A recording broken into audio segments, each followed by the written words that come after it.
All right. Welcome back. Sacramento UFO Conference 2012. We are back on with our next speaker.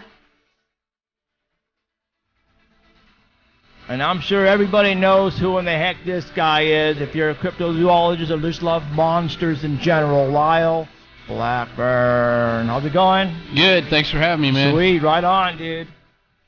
All right. If you know Bigfoot, if you know skunk ape, if you know, I mean, you've been you're everywhere, dude. I mean, you're Monster Central, right? Yeah, it seems that way these days. You're Monster Central, man. I don't care what anybody says. That's right. I dwell there. I like it there. I'm a full-time resident. All right, now, for those who don't know who this guy is, well, then you might as well just hang up and go someplace else because it's, I mean, he's all over the place on TV. I don't care where you look. This guy is everywhere. I would consider you Monster Hunter. Yeah, I like that term. Monster Hunter, right? Yeah, it sounds good. Yeah. What the hell got you in doing this? Well, like anybody, I was always just intrigued by this stuff as a kid. Right. I loved everything from horror movies and to real-life monsters, ghosts, UFOs, and at some point I saw the Patterson-Gimlin film. That did it for me right there. In Search of or something. Oh, I was there. Man, I just would Dude, look at that. I was in elementary school and I went, yeah. No shit. Yeah, it just captivated me. I had some strange but true books or something. I had Bigfoot, Yeti, Loch Ness Monster. So early on I was all about this subject, and in fact it was scarier to me than horror movies because it seemed like these creatures actually existed, whereas I knew when I was watching Frankenstein that it was fiction. Right. So but years later I started writing for a magazine called Rue Morgue, horror magazine, and I, because I'm so into the cryptozoology thing, they kind of brought me on as the advisor to their magazine because there's so many of these horrible Bigfoot horror movies that right. But I could kind of bridge the gap between what was real life Bigfoot research with these fictional movies. So and that's kind of where I just started doing the writing and developed the book idea. Sweet. Now for me, I'm into the paranormal just like you. Were you a fan of like Star Wars and Star Trek and Battlestar Galactica and all that? Because I wasn't. Yeah, I loved the original Star Trek series. Watched that when I was a kid. But do you really take that? Did you collect the Star Wars stuff? I mean, to be honest, because it's like, the people who think we do that type of stuff. Right. I'm not. I'm way more serious, and I think you're way more serious than all that crap. Yeah, I was never, a collectible or. Well, I mean, I got a lot of monster stuff. That stuff is cool. I don't care. Yeah, but I was never as much into the sci-fi. I mean, I love Star Wars and all, but I was never a collector of that stuff. Same here. And I think that separates us from the people who are doing the stuff for real. Yeah. Than, you know what I'm saying? I'd rather have a real meteor than I would have some a plastic Ewok or whatever. Exactly. Chewbacca. Come on, really? But no, I'm with you totally there. When people find out what I do, they think, oh yeah, you know what, you like the Star Wars, and no, I don't. I'm not a freak. I don't collect all those things. We're the type of guys who go out camping, go on the swamps, go out camping for a week at a time, get our feet dirty, get our hands dirty, and come back with results. Yeah, definitely. I mean, I grew up hunting in Texas with my father, and so that kind of has played into researching undocumented animals because, it kind of fuses together that love of the outdoors, adventure, risk, with my monster fascination. And people take you way more seriously than the other guys, and that's, when I heard you were going to be here, I'm going, okay, well, finally Anthony got somebody serious. Well, yeah, I'm trying my best on that. So, sweet. Okay, this frickin' movie scared the crap out of me when I was a kid. All right? It did. Yeah, and it's funny because when I say, have you ever seen the movie Legend of Boggy Creek, you can almost quote that same quote. Everybody, man, it scared the crap out of me. Even though it was low budget, and almost black and white, you know, almost there, you know, back yeah. in, you know, when it came out. But the way, you know, they showed when the kids are running up and this monster just sitting there and the screams, that just freaked me out, you know. And I was, you know, I'm talking elementary school when I saw that thing. Yeah, I mean, it was certainly a phenomenon. I mean, you know, it had the G rating, so you know, these theaters would have the kids screaming, the adults were freaked out. You know, it just kind of fed on itself, and it was just people don't realize how big the movie was in the 70s. Everybody had seen it. No, see, I was small when it came out, and people were telling me they saw this movie at the theaters in the whole 9 yards. I'm going, well, when the heck was I? Well, I was, you know, playing with my cars and toys and stuff. So yeah, that's just the way it is. Yeah. Now, tell me about the book. Well, like you know, I'd seen the movie as a kid, and I was always very fascinated with it, especially because where I live in Texas, only 3 hours from where all that took place in Arkansas. So, you know, it was my home territory, and you know, I just had a love and fascination for the movie as just a spooky, scary horror movie, but as well the legend of the creature and the possibility of it being real. So when I started writing for the magazine, I was looking for additional subjects to write articles, and I thought, man, you know, I always loved the movie The Legend of Boggy Creek, and you know, had the tagline, "A True Story." I thought, well, I'm going to kind of research that and see what was real about that. And as I looked more into it, I realized there was a whole lot more to the story than just an article, and it would make a perfect book. I mean, I really couldn't believe that nobody had written a book on the subject. You know what? I was tripping because same when I heard about this, I'm going, they had a movie that's got to have a book, but no. Yeah, that somebody, as many cryptozoologists. Somebody screwed up. Yeah, and that's a good thing. And in fact, I was working on it as fast as I could because I thought some dude is going to come out with before me. No, with this book. It's going to ruin it. Oh shit! Yeah. But yeah, I mean, you know, when I heard that, I looked in the internet when your book came out, and I'm going, you're telling me there wasn't an end of the book? Somebody just missed out hugely. Yeah, somebody missed out big time. Yeah. So did you go to the? I mean, I'm assuming you went into the locations and you did more research. Did you talk to witnesses that are still alive by any chance, or? Yeah, definitely. You know, in some cases, some of the early witnesses have passed on, the ones from the 50s and 60s, but I was able to talk to their family members and get their sides of the story, and then I interviewed a lot of people that had more recent sightings. So I definitely interviewed the people in person. I spent a year going up there to do research, and people were giving me access to some of the all the old newspaper articles, really? Some photos. They have a little museum there, do they? And the guy was kind of a curator of all things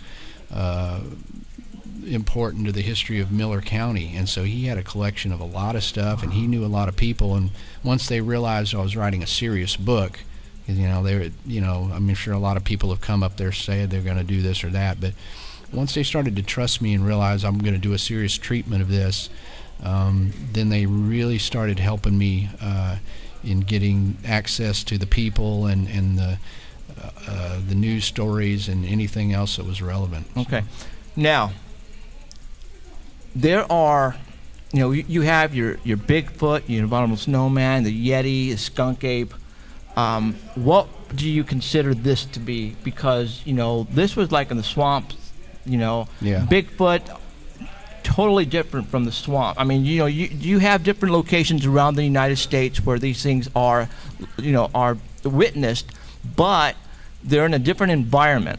And for some reason, these particular monsters that I'm calling them are you know, they're from that area, and they're either more hairier or less hairier or larger or skinnier. You know what I'm saying? Yeah. So this one here, what do you consider? I mean, I don't think it was a Bigfoot per se, or was it? Well, you know, I think it falls somewhere between, you know, the Pacific Northwest Bigfoot creatures and maybe the skunk ape from Florida, because it is kind of in between that. You know, I think, you know, just trying to use logic, you know, these creatures could be related, at least of the same species or variations thereof, and I think the environment would cause them to adapt in different ways over the years. So if you have a a creature like this is living in the Pacific Northwest, naturally it's a colder environment, it's mountains, a different type of food. You're living in the swamp, you know, you're leaner, meaner. I mean, it's hot. You're angrier. I mean, if I lived in the swamp, I'd be angry. Right. So, you know, and all and these stinkier. And stinkier. I mean, skunk cave. I mean, you're gonna stink if you live out there. I go out there for, you know, even a few days going. Take some in the wipies. field. Yeah, so I think it's, you know, it's something of the habitat where where you see it. Obviously, it's going to grow to that, and even even their children's children are going to, you know, they're going to relate more to that. And if it's like you said, if it's swampier, well, then they're going to, you know, be in tune to, you know, like the water, and they're I understand where you're coming from. Yeah. So. While you were down there doing your research, did anybody come up and tell you, dude, last week I heard something, or a month ago, any recent sightings while you were down there, you know, doing your research? Did anybody come up to you and say, hey, I heard you were in town, dude, last week I heard something, you know, anything like that at all? Yeah, there was the last sighting in my book. I go up to one that occurred in 2010, and as I was doing research, somebody said, I think there was a girl that had a sighting up here off one of the county roads like last year or whatever. So I managed to locate her, and sure enough, she told me the story. And now, since the book has come out, I've become more of the recognized figure for archiving data on this Fouke monster. So somebody reported a sighting that happened just last year, and I went and investigated that one recently. So yeah, there's been sightings coming up. How far are you? Because you say you're from Texas, right? You live there right now? Yeah, I live in the Dallas-Fort Worth area. Okay, so how far are you exactly? How many miles or hours from where all this occurred? 3 hours. Well, you're not far at all. Yeah. So you can hop on and you're there. Yeah. I go up there quite a bit. So. You know, and even though I've completed the book and all that, I'm still fascinated. I've got a website which I've created at foukemonster.net to kind of archive additional data and newer sightings and some photos that weren't in my book, and so I've just kind of taken it as my project to. Well, you know, now document. Now they know that there's somebody seriously there looking into this, that the next time somebody, because I know your name is probably all over that town, you know, and your number as well, I'm thinking. Right, and that's what happened. Some girl came in, and she actually reported it to the Miller County Sheriff, and somehow or another they ended up giving her my card and said, you need to call Lyle, and so I came up there and investigated. So it's becoming well known that I'm the guy to go to. See, and that's very cool, because, you know, same way in Fresno for UFOs, you know, here's the number, you better call the dude right now. Yeah. And that's cool, because now you have, you know, you're gonna have a lot more people calling you. Yeah, and it's kind of cool to have played a part, because I love the legend of Boggy Creek and the whole history of all that. So it's kind of cool that I played the next, you know, the new generation of contributions to this legend, you know, that I'm a part of that, because it's history, man. Yeah, it's freaking history, dude. Yeah, I mean, I want to say this is probably one of the first real monster stories that I ever heard. Yeah. You know, and this is basically history, and to be part of that, like you're saying, it's awesome to have your name all over it. And, you know, bring it up to date, because, like, you know, a lot of people, that all happened in the 70s, but when you read my book, you realize, wow, it's still going on. So you get in the newer, younger generation that gets the back history, and now they're seeing the newer sightings. So now, is there, are you going to write anything else? Because I know, like, I'm calling you Monster Hunter, okay? It's simple as that. What's the next book? You got something else coming up as far as, you know, maybe something not a Bigfoot, but different type of monster? Yeah, I'm kind of, I've got, now the problem is I've got, you know, 2 or 3 ideas. I'm trying to figure out where to go next. Yeah. You know, it's like, can't do them all at once. And this was sort of a no-brainer. So I do have several other books outlined, and I'm just trying to. Is it something here in the United States? Yeah. Does it fly? And it doesn't fly. So I'm trying to think, man. There's several. Because I know monsters, man. I'm trying to think what the hell. And I mean, I'm partial to swampy areas, so, you know, there's other swamp monsters and other things. So there's a lot of places I can go with it, and I mean, one interruption to all that, I've been getting a lot of calls from TV people, so I'm not sure where I'm going to end up next. And next month it could totally change. It's turned crazy, so but there'll be more coming from me definitely in the near future. People have seen your face plastered all over the. Tell people what shows you have been on that they've actually could have seen you on. Well, I was recently at a filming of Finding Bigfoot, but I haven't been on any that have aired, that people know of. So. Okay, so Finding Bigfoot was basically the recent one. Yeah, but Sweet. But whether they cut me out of that or not, I don't know. These shows you don't know till you see it. I know that sucks. But screw you guys, Bobo. My good friend Bobo. I know. There's a good picture on my website of him holding the book, and he's so huge, and I'm thin, and it's a great photo. They were just in Fresno filming for the Sequoia National Park for Bigfoot. Yeah. And I don't know if you know about the windows and anything, but they talked about my windows, and Cliff pretty much blew his gasket and freaked out that all the things that happened to us on those windows, he had no clue. And so they are basically going to be showing the videos and pictures and the whole 9 yards on Finding Bigfoot in about 3 weeks, I think. So I think that's when the new season starts. Yeah, new season starts in July, so it'll be interesting. But there's a lot of things I got in the works. So cool. It's gonna be cool. Sweet. Wow, Lyle, sweet, awesome. I appreciate you coming. Book, where can they get it? You can go to lyleblackburn.com, and there's links to everything that I do, the book, my band, all the latest. Hold on, band. Yeah. Tell me about that. Well, I'm the founder and frontman for a band called Ghoultown. We're kind of a Tex-Mex rock and roll band out of Texas. We've been around 14 years. So, so I'm sort of a hybrid author musician guy. So yeah, I'm just all over the place. Texas Tornado, Little Joy La Familia, right? Easy. All right. So are you Spanish background anyway? Yeah.